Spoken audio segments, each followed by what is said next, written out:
우리에게서 완성되리라.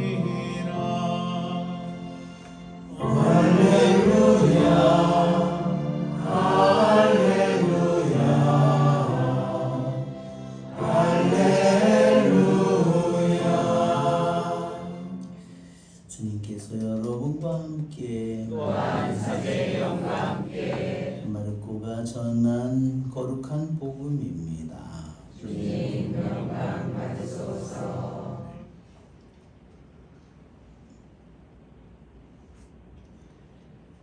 그때 바리사이들이 와서 예수님을 시험하려고 남편이 아내를 버려도 됩니까? 하고 물었다. 예수님께서 그들에게 모세는 너희에게 어떻게 하라고 명령하였느냐 하고 되물으시니 그들이 이혼장을 써주고 아내를 버리는 것을 모세는 허락하였습니다 하고 대답하였다. 그러자 예수님께서 이르셨다. 너희 마음이 완고하기 때문에 모세가 그런 계명을 기록하여 너희에게 남긴 것이다. 창조 때부터 하느님께서는 사람들을 남자와 여자로 만드셨다. 그러므로 남자는 아버지와 어머니를 떠나 아내와 결합하여 둘이 한 몸이 될 것이다. 따라서 그들은 이제 둘이 아니라 한 몸이다. 하느님께서 맺어주신 것을 사람이 갈라놓아서는 안 된다. 집에 들어갔을 때 제자들이 그 일에 관하여 다시 묻자 예수님께서 그들에게 말씀하셨다. 누구든지 아내를 버리고 다른 여자와 혼인하면 그 아내를 두고 간음하는 것이다. 또한 아내가 남편을 버리고 다른 남자와 혼인하여도 간음하는 것이다. 사람들이 어린이들을 예수님께 데리고 와서 그들을 쓰다듬어 달라고 하였다. 그러자 제자들이 사람들을 꾸짖었다. 예수님께서는 그것을 보시고 언짢아 하시며 제자들에게 이르셨다. 어린이들이 나에게 오는 것을 막지 말고 그냥 놓아두어라. 사실 하느님의 나라는 이 어린이들과 같은 사람들의 것이다. 내가 진실로 너희에게 말한다. 어린이와 같이 하느님의 나라를 받아들이지 않는 자는 결코 그곳에 들어가지 못한다. 그러고 나서 어린이들을 끌어안으시고 그들에게 손을 얹어 축복해 주셨다. 주님의 말씀입니다. 그리스도님 찬미합니다. 참 예수님, 오늘 이 독서의 창세기 말씀도 하느님께서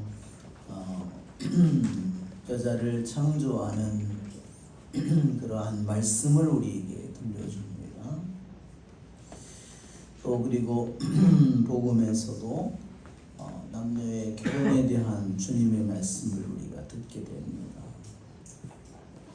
왜 하느님은 처음서부터 남자와 여자로 따로 만들지 않고 하느님이 친히 만든 것은 남자고 여자는 어디서 만들었죠? 남자는 하느님께서 그냥 흙을 빚어가지고 영을 불어넣어서 만드셨는데 여자는 남자에게서 만들었어요. 그것이 정말로 커다란 차이점입니다. 모든 아기는 엄마에게서 태어나는데 이게 아주 굉장히 헷갈리는 부분이에요. 그렇죠? 모든 남자든 여자든 모두 엄마에게서 태어나잖아요. 그런데 첫 번째 인간은 하와는 남자에게서 태어납니다. 여기에는 분명히 하느님의 뜻이 여기에 들어있습니다. 그렇죠? 그래서 둘이 하나라는 사실을 정말 그리고 여자가 머리가 아니고 남자가 머리라는 것을 우리에게 보여주는 것입니다. 제가 사제가족에서 처음에 고해성사를 들으면서 주로 신자들이 남자가 많아요, 여자가 많아요? 여자가 훨씬 많죠. 고해성사에 들어가면 고해성사를 자주 보는 분들이 있습니다.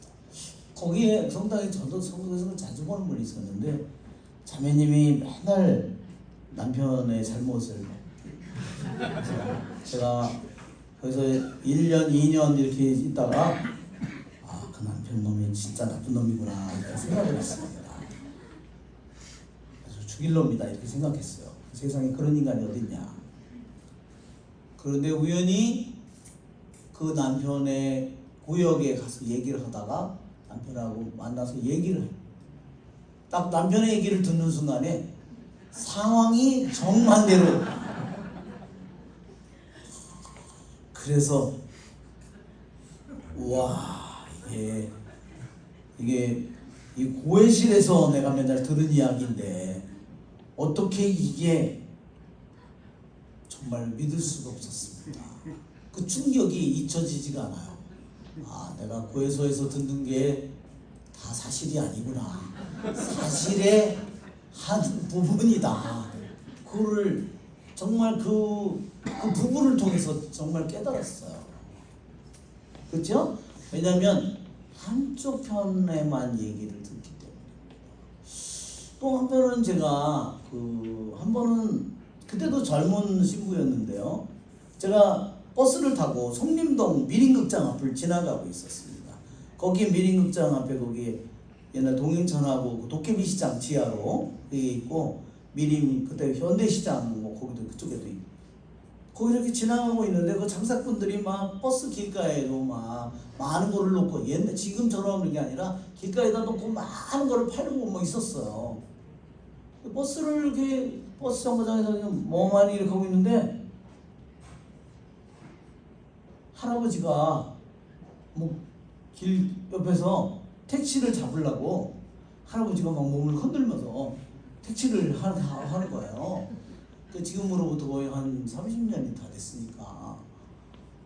그래서 이렇게 그걸 보고 있는데 택시가 가버렸어요. 너무 이제 하다가 갑자기 할아버지는 이렇게 집행일을 하고 있는데 할머니는 이렇게 보따리를 하나 이렇게 들었는데 할머니는 힘이 넘치는 거예요. 후리후리한 할머니인데 갑자기 그 할아버지를 발로 막 짓밟는 거예요. 그래서 저는 너무 그 장면이 잊혀지지가 않아요. 저렇게 악랄한 여자들이 있구나. 그때는 그렇게 생각을 했는데 지금에 와서는 그 할아버지가 뒤지게 맞을 일을 했구나. 분명히 뭔가 내가 알지 못하는 그쵸? 어느 순간에 전세가 역전이 되면 그쵸? 남자가 평상시에 바람을 많이 피고 술도 많이 먹고 말도 지긋지긋하게 안 하고 돈을 갖다 다 버렸는데 이 인간이 이제 늙어가지고 막 이렇게 하니까 자기의 방사는 어떻게 됐는지 모르지만 그 택시 하나를 못 잡고 하니까 그냥 발로 막 짚었는데 할아버지는 뭐 자기 몸도 못 가고 그냥 막 근데 옆에 있는 아무도 말리는 사람이 없었어요. 저는 그때는 할머니가 진짜 정말 끔찍한 정말 사람이다 생각했는데 지금은 쾌수천만큼 그거를 제가 드라마를 하나 쓰면은 아마 취재를 가면 소설을 한 권을 쓸 것 같다 이런 생각이 듭니다. 우리 결혼의 그런 부부의 이러한 모든 서로의 관계는 정말로 지극히 서로의 두 사람의 입장을 잘 우리가 들어봐야 됩니다. 우리는 내가 옳은 것만, 내가 당한 것만 얘기하지만 그것은 자기 쪽에서 본 이야기입니다. 만약 자기가 겪은 일, 당한 일만을 얘기하고 상대방의 잘못을 계속해서 기억하고 잊어버리지 않는다면 주님께서도 나중에 그래 그러면 내가 그래 한 거는 그 사람이 그렇게 잘못한 거는 사실이다. 그러면 네가 잘못한 거를 한번 볼까? 그러면 돌아가시면 돼요. 그렇죠? 그때는 본전도 못 볼 뿐만 아니라 그때는 이미 때가 늦었어요.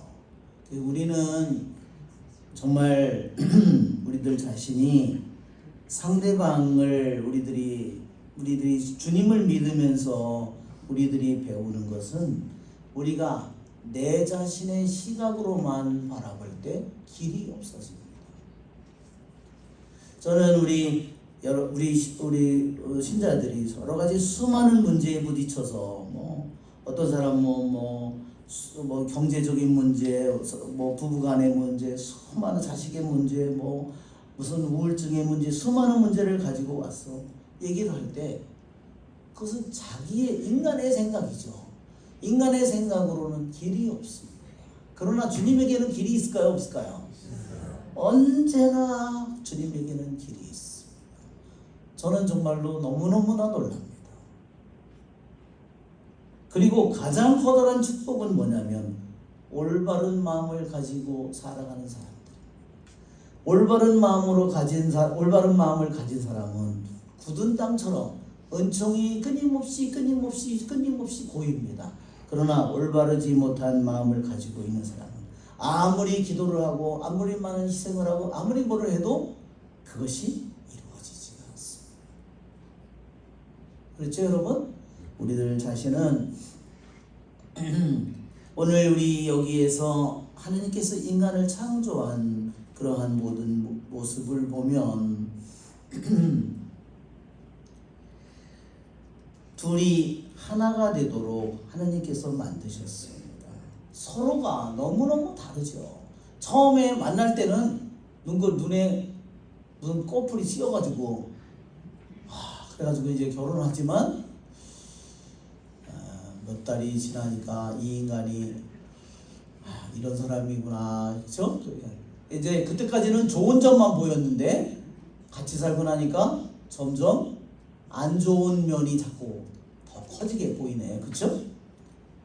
그래서 서로를 살면서 우리는 서로 간에 자신의 뜻을 자꾸만 자기의 주장을 자기의 목소리를 자꾸 내려놓는 그 삶을 살도록 우리가 부르심을 받았습니다. 그렇죠, 여러분? 그것이 우리들이 바로 인간으로서 내가 완성되어 가는 길입니다. 오늘 주님 이 독서에서 히브리서에서 이렇게 말합니다. 히브리서에서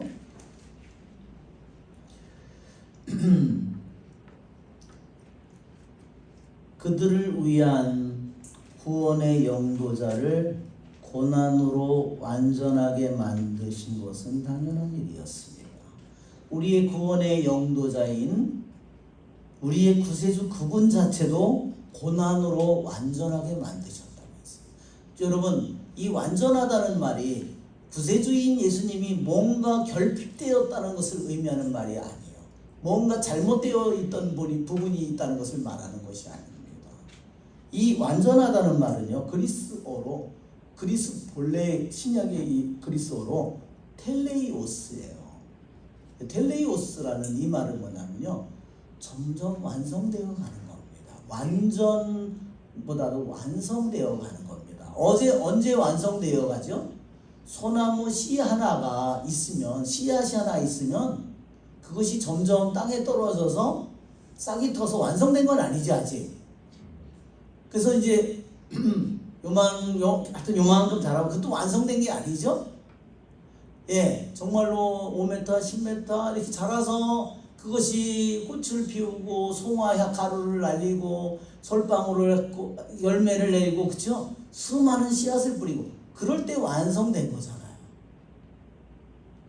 바로 예수님께서는 어떻게 완성된 인간으로서 그분, 하느님으로서는 그분은 완전한 분이고 완성된 분이지만 인간으로서 그분은 아기로 태어나서 엄마의 태중에 아기로 잉태되고 점점 완성의 길을 점점 가는 것처럼 언제 그분이 몸은 다 컸지만 언제 완성되느냐?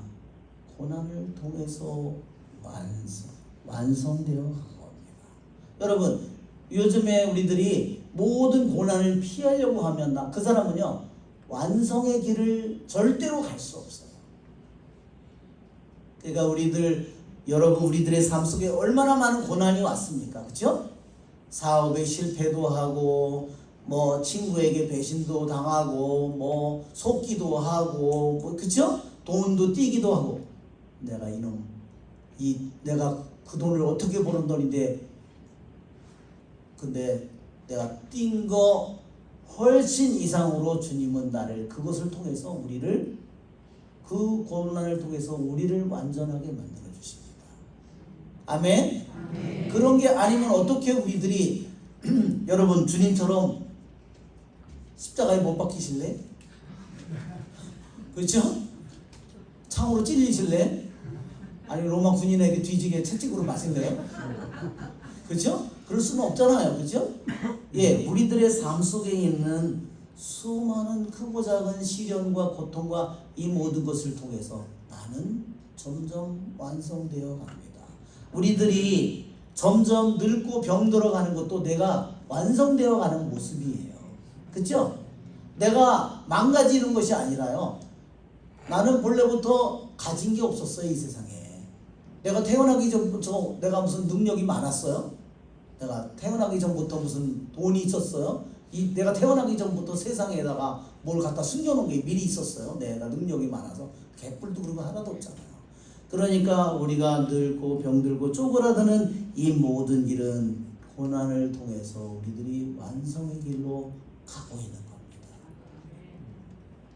여러분 주님께서 어떻게 고난으로 완성하게 텔레이오 하게 됐느냐 보면 그분은 천사들보다 잠깐 낮아지셨다가 죽음의 고난을 통하여 영광과 존귀의 관을 쓰셨다고 그랬습니다. 영광과 존귀의 관이라는 완성의 관을 쓰기 위해서 그분은 무슨 관을 썼어요? 십자가라는 수치의 관을 썼어요. 모든 사람들로부터 비난받는 그 관을 당신이 썼어요. 그분은 영원히 죽을 수 없는 하느님이지만 이 세상의 모든 이들에게 무시당하고 짓밟히는 정말 그분은 아무것도 아닌 짓밟아도 되는 존재로 그분은 그러한 수치에 인간의 모든 고난의 관을 쓰셨습니다. 여러분 우리들이 성체를 매일 모시는데 그 성체를 통해서 오시는 예수님은 어떻게 나에게 오실까요? 그분은 바로 순환의 모든 관을 쓰시고 그것을 통해서 피를 흘리시고 나에게 그분은 오시는 것입니다. 그래서 우리들의 자신이 세상의 눈으로는 우리들 모두가 실패자인 것처럼 보일 수도 있어요. 세상의 눈으로는 내 인생이 너무나 불행한 삶이라고 생각할 수도 있어요. 그러나 우리들의 참다운 우리들의 영광과 존귀의 관은 어디에 있습니까? 영광과 존귀의 관은 그분이 우리에게 씌워주실 것이고 우리의 마음 속에 있고요, 우리의 믿음 속에 있고, 우리의 갈망 속에 있고, 우리의 사랑 속에 있습니다. 그렇죠 여러분?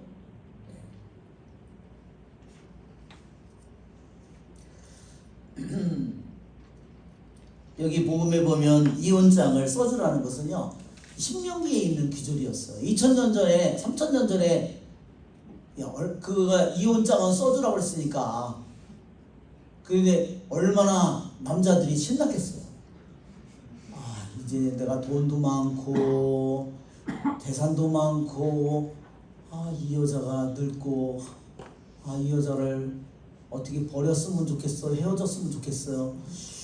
이 핑계 저 핑계를 대고서 막 그래가지고서 2000년 3000년 전에 유대인들이요 그 신명기 그 24장인가 그 기절에 말하자면 부인이 내 눈에 들지 않으면 그 기절을요 남자가 만들면 되잖아. 그러니까 그걸 갖다 붙인 거예요. 그래가지고 이혼장을 써주라고 그랬대요. 이혼장을 남자가 이렇게 쓴대요.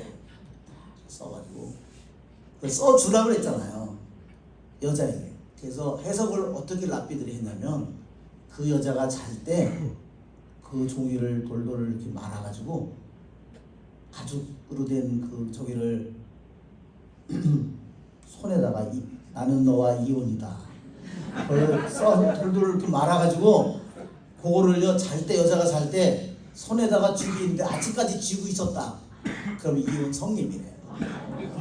그렇게 랍비들이 해석을 했다는 겁니다. 그리고 더 쉬운 방법은 뭐였냐면 그거를 이렇게 해가지고 비행기처럼 이렇게 접어가지고 지붕에다가 휙 날렸는데 지붕이 한 봉에 올라갔다. 그럼 이혼이 성립이네.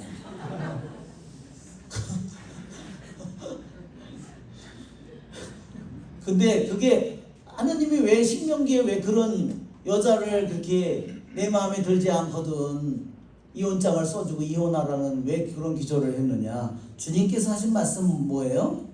그거는 하느님이 준 계명이 아니다는 거예요. 하느님이 준 계명이 아니라 너무 인간의 마음이 완고하기 때문에 마음이 너무너무 굳어져서 더 큰 악을 피하기 위해서 최소한의 규정을 준 것인데 그거를 가지고 그들이 악용을 했다는 겁니다. 그러면 이제 남자들은 어떻게 했을까요? 늙은 부인은 갖다 버리고 젊은 여자를 데리고 온 거예요. 그러니 제 생각에는 오래 못 살았을 것 같아요. 빨리 뒤졌을 것 같아요. 젊은 여자를 어떻게 지가 감당하겠어요. 늙은 여자도 더 감당하기 힘든데, 그죠? 저는 제가 사제로 살면서 제가 한 번은 이런 얘기를 들었습니다. 제가 한 번은 제가 이제 첫 번째 보좌 신부할 때 제가 교리를 가르치는데 그 교리반에서 남자와 여자가요 둘이 결혼을 했어요. 그랬는데 이 남자가 약간 연한데 이 남자가 결혼을 해서 몇 년을 살다가 딸을 하나를 낳고 그냥 나가버렸어요 집을. 근데 술을 먹으면 며칠씩 먹는 거예요. 계속 2, 3일을 먹는 거예요. 그러니까 자기가 어디 있는지를 모르는 거예요. 집을 나갔어요. 그 여자는 그 딸 하나를 데리고 살았습니다. 그랬는데 여자가 한편으로 너무너무 실망도 많이 했고 정말 너무 고통도 많이 겪었고 별별 이혼할까 별별 생각을 했는데 어느 날 신북동 성당에 어느 자매님을 만났대요. 근데 그 자매님이 자기 남편이 그렇게 결혼을 하고 가출을 한 거야. 자매님이 13년을 기도했는데 남편이 돌아왔답니다. 근데 이 여자는 남편이 돌아오기를 기도했답니다. 정말 순교자 같은 분들이죠. 믿음의 증거자들이죠.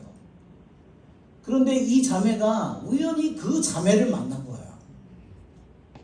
그 분의 얘기를 듣고요. 이 자매도 이혼할까 별별 생각을 다 하다가 그때부터 자기 남편이 돌아오도록 기도하기 시작했답니다. 그런데 13년 만에 남편이 진짜로 돌아온 겁니다. 보통 여자 같으면 너 오지 마. 요즘 같은 여자 같으면 너 오기만 하면 죽여버릴 거야. 이렇게 했을 텐데 그게 정말 믿음의 정신으로 그 사람의 글을 하고서 했는데 결국은 남편이 돌아왔습니다. 저는 정말로 놀랐어요. 근데 한 번은 제가 그분이 딸이 어느 날 저를 찾아왔습니다. 신부님 저희 엄마 아시죠? 저희 엄마가 마귀가 들렸습니다. 마귀 좀 떼어주세요. 야 니네 엄마가 누군데? 누구라고? 그러니까 내가 누군지를 알겠어요. 그래서 그 집에 갔습니다. 제가 가서 그 집에 갔더니요 그 자매님이 자기 딸을 못 알아보는 거예요. 제가 그 집에 갔는데 저도 못 알아보는 거예요. 그러면서 이 벽 속에 누가 들어있다고 누가 들어갔다 나왔다 한다고 정말 말로 들어보면 마귀가 들린 것 같은 거예요. 그래서 저희가 기도 봉사자들하고 같이 갔었습니다. 그 전에 계산동에 제가 미국에서 와서 있을 때였는데, 그래서 이제 기도를 같이 봉사자들하고 기도를 묵주를 들고 같이 묵주기도를 봉사자하고 딱 했는데, 갑자기 그 여자가 자기 딸도 못 알아보고 저도 못 알아보고 그 여자가 묵주를 들고 우리들이 모두 동그랗게 앉아서 기도를 하니까 자기가 묵주 기도하는 그 장소로요 딱 가더니요 무릎을 딱 꿇고서 묵주를 들고서 이 자매가 묵주 기도를 같이 우리랑 하는 거예요. 우리 봉사자들이 다 울었습니다. 자기 딸도 모르는 여자가 자기 세례준 신부도 모르는 여자가 묵주 기도를 하는 거는 아는 거야. 너무너무. 그러면서도 그 무릎을 꿇고 그 앞에서 그 여자가 기도를 하는데 우리 봉사자들이 다 울었어. 기도가 다 끝났는데 아무 증상이 없었어요. 마귀가 없는 거예요. 야, 이게 뭐지? 이게 뭐지? 도대체 이게 뭐지? 그래서 제가 한 번은 중국 의사를 데리고 갔습니다. 중국 의사가 합곡 여기 아시죠? 이 엄지손가락하고 둘째 손가락 여기 사이에 합곡, 거기다 치마를 하나 딱 꽂았어요. 그랬더니 여자가 이러고 있어요.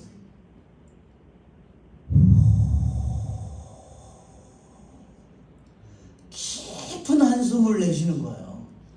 내쉬더니 이러는 거예요. 어머, 우리 딸이 여기 있네. 그러는 거야. 그러더니 우리 신부님도 여기 있네. 아니, 침 하나 꽂았는데 그걸 알아보는 거예요. 제가 소름이 끼쳤습니다. 어떻게 침 하나 꽂았는데 그걸 알까? 제가 물어봤습니다. 이것은 마귀가 아니라는 겁니다. 이것은 헛개비라는 겁니다. 실제 영이 아니라 헛개비라는, 환상이 보이는 겁니다. 그냥. 그분이 하는 말이 기가 완전히 막혔다는 겁니다. 왜냐하면 13년을 기도해서 남편이 돌아왔는데 1년가를 살다가 어느 날 밤에 남편이 나가가지고 새벽이 되도록 안 들어오는 거예요. 그러니까 이 여자가 또 나갔구나 이렇게 생각을 한 겁니다.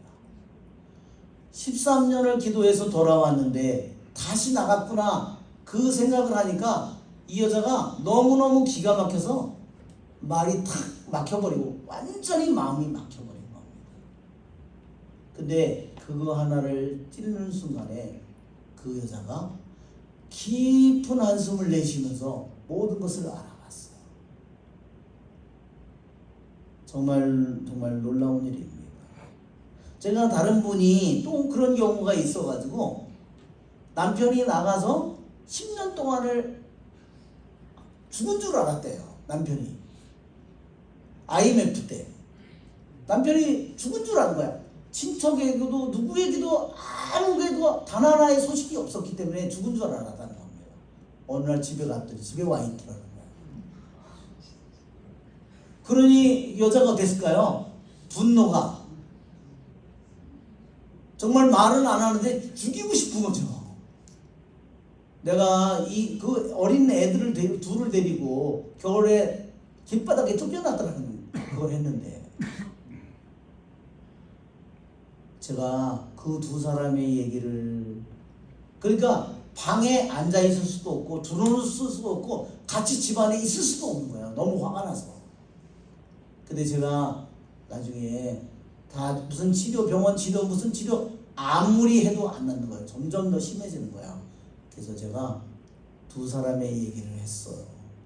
그런데 그 이야기를 듣고 이 자매가 너무너무 많이 울었습니다. 그런 다음에 그 병이 싹 없어져 버렸어요. 정말 주님은 정말로 놀라운 분입니다. 그 사람들이 받은 고통은 어떨까? 그 사람들이 받은 고통은 누가 쓸까요? 주님께서 쓰십니다. 그렇죠? 하느님은 어떤 인간의 고통도 절대로 그냥 헛되이 쓰지 않으십니다.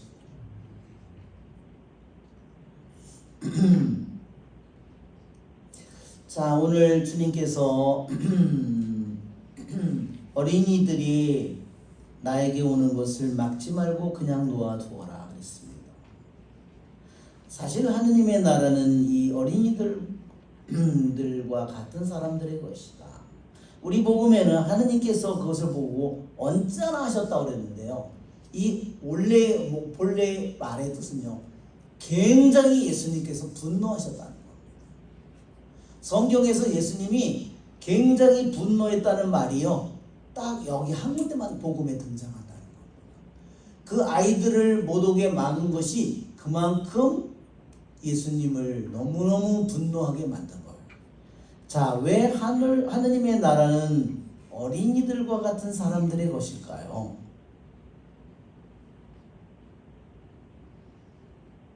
어린이들은 정말로 단순합니다. 그렇죠? 그리고 정말 절벽을 가든 어디를 가든 엄마가 안고 가는 아이는 그냥 절벽인지 뭔지도 모르고 그냥 평안히 모든 것을 엄마에게 맡기고 아버지에게 맡기고 갑니다. 여러분, 하느님의 나라는 이미 우리에게 와 있죠? 와 있죠? 그렇습니다. 그 단순한 사실을 우리는 단순하게 믿어야 됩니다. 이 세상에 하느님보다 더 단순한 분이 어디 있을까요? 하느님은 단순한 분이에요. 하느님은 정말로 모든 것을 다 투명하게, 아무리 어두운 것도 모든 것을 투명하게 볼 수 있는 가장 단순하고 가장 순수한 분이에요. 가장 맑은 빛과 가장 맑은 물과 그것을 한번 생각해 보십시오. 주님은, 하느님의 나라는 마음이 깨끗한 사람들의 것이다. 그렇죠? 마음이 순수한 사람의 것입니다. 주님이 나와 함께 계신 것을 내가 어떻게 믿을까요? 내가 순수한 마음으로 받아들여야죠. 지금 주님이 내 안에 나와 함께 영원히, 내가 태어나는 순간부터 죽는 순간까지 그분이 창조를 통해서 이미 나와 함께 계십니다. 존재 자체를 통해서 그분은 이미 나와 계시죠. 존재 자체로. 왜? 그분은 존재 자체니까. 그리고 그분은 창조를 통해서 나의 육신이든 정신이든 영이든 모든 것을 만든 분이기 때문에 나에게 놓은 당신이 만든 이 손길을 통해서 정신 능력이든 상상 능력이든 기억 능력이든 양심 능력이든 모든 우리들 안에 있는 의지 능력이든 이 모든 창조를 통해서 그분은 나와 함께 이미 계시죠. 그리고 무엇을 통해서 그분은 나와 함께 계실까요? 그분은 진실을 통해서 나와 함께 계십니다. 그렇죠? 그분보다 더 진실한 분이 어디 있습니까? 그렇죠? 그분이 나를 사랑했다 안 했다 그렇게 할까요? 하느님은 그런 빈덕이 아닙니다. 하느님은 진실 자체인 분이기 때문에 그분이 참으로 나와 함께 계시다는 사실을 우리는 어린이처럼 받아들여야 됩니다. 그분이 정말로 순수한 사랑으로 순수함 자체이기 때문에 그분이 순수함 자체로 나의 모든 죄보다, 내가 하는 모든 간청보다 그분의 사랑이 이루 비교할 수 없을 만큼 그분이 크기 때문에 그분은 나와 함께 계십니다. 그분은 자비하시기 때문에 이미 나와 함께 계십니다. 그렇죠?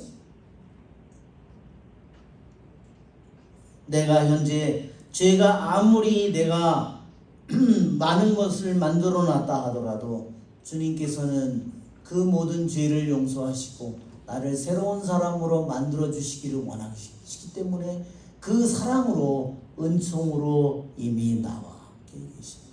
그렇죠, 여러분? 네. 그러기에 우리가 성체 안에 진짜 그분이 나에게 오시는지 어떻게 할까요? 그분은 진실 자체이고 그분은 순수 자체이고 그분은 사랑 자체이고 그분은 존재 자체이고 그렇죠? 그분은 나의 일생에 일어날 수 있는 모든 나를 새 사람이 되게 만들 수 있는 모든 것들을 가지고 나를 바라보시는 분이잖아요. 그 모든 것들을 나에게 주시길 원하는 분이잖아요. 그러니 하느님의 나라는 이 어린이들과 같은 사람들의 것이다.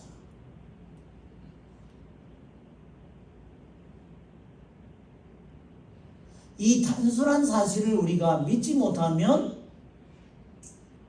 나는 주님의 성체를 모셔도 그분이 정말로 나와 함께 계시다는 것을, 그분이 나를 진실로 사랑한다는 것을, 그분이 아무 이유 없이 조건 없이 나를 사랑한다는 사실을 받아들이지 못할 겁니다.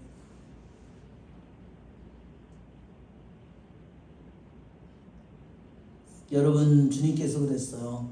어린이와 같이 하느님의 나라를 받아들이지 않는 자는 결코 그곳에 들어가지 못한다. 이미 그분께서 나에게, 하느님 그분 자체는 나와 함께 계신데, 그분은 나와 함께 현존하시는데 그분에게 무슨 좋은 것이 나에게 오지 않을 수가 있겠습니까? 내가 그분의 나라를, 그분의 나라가, 그분과 그분의 나라가 어떻게 분리가 됩니까? 그분이 다스리는 것이, 그분이 현존하는 것이 바로 다스리는 것이고, 그분이 말씀하시는 것이 다스리는 것이고, 그죠? 그분의 말씀이 곧 그분 자신이고, 우리는 그분을 정말로 어린이처럼 진실하게 순수하게 있는 그대로 그분을 내 마음속에 받아들이는 겁니다. 그러고 나서 어린이들을 끌어안으셨다고 했습니다. 그렇죠? 여러분, 그분은 오늘 여러분 모두를, 한 사람 한 사람을 끌어안으십니다. 여러분 모두를 포옹하십니다. 여러분 오늘 여러분의 육체와 여러분의 정신과 여러분의 영을 마음을 다 해서 힘을 할 수 있는 한 다해서 여러분 그분을 껴안으시기를 바랍니다. 우리의 좋으신 주님을 찬미합시다.